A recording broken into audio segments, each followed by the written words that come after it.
केंद्र सरकार ने पहली बार यह साहस भरा कदम उठाने का निश्चय किया है कि रेलवे लाइन को उखाड़ने या तोड़फोड़ करने वालों को मृत्यु दंड दिया जाए। दुनिया के सभी देशों में राष्ट्रद्रोहियों को, चाहे वे जासूसों या तोड़फोड़ करने वाले,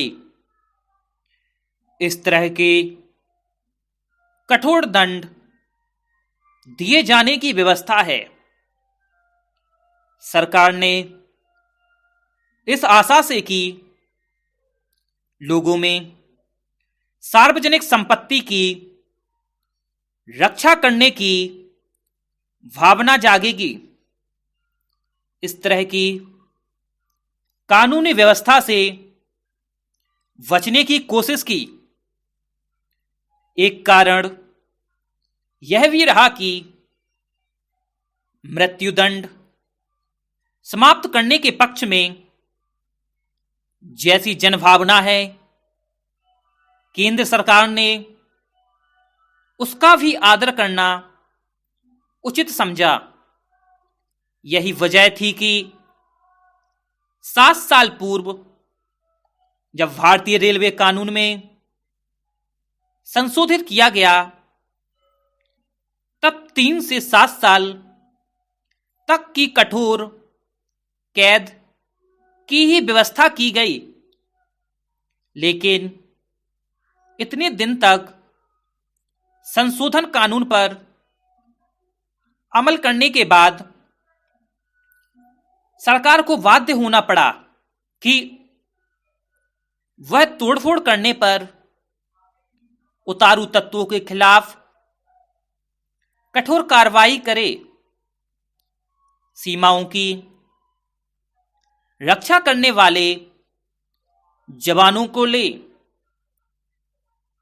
जाने वाली ट्रेनों में भी तोड़फोड़ की दुर्घटनाएं होने के बाद तो सरकार के लिए और भी आवश्यक हो गया कि वह इस दिशा में शीघ्र कोई कदम उठाए। रेल दुर्घटनाओं के संबंध में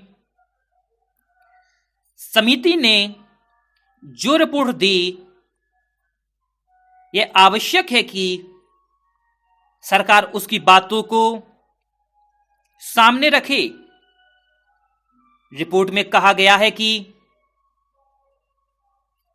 पुलिस और स्वराष्ट्र मंत्रालय रेलवे दुर्घटनाओं को रोकने के लिए अपना दायित्व निभाने से कतराते हैं। रेलवे जांच के बाद जिन दुर्घटनाओं के लिए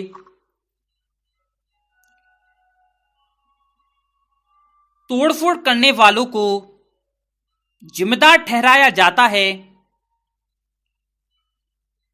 पुलिस अपनी असहमति प्रकट करती है, और जहां यह मानती है कि दुर्घटना तोड़फोड़ करने के कारण हुई है, वहां ऐसे लोगों को गिरफ्तार करने में ढिलाई बरतती है। वांचू समिति ने कहा कि पुलिस ने 27 तोड़फोड़ की घटनाओं में से सिर्फ 13 को स्वीकार किया, और इनमें से भी 7 घटनाओं में वह मुलजिमों का पता लगाने में असफल रही।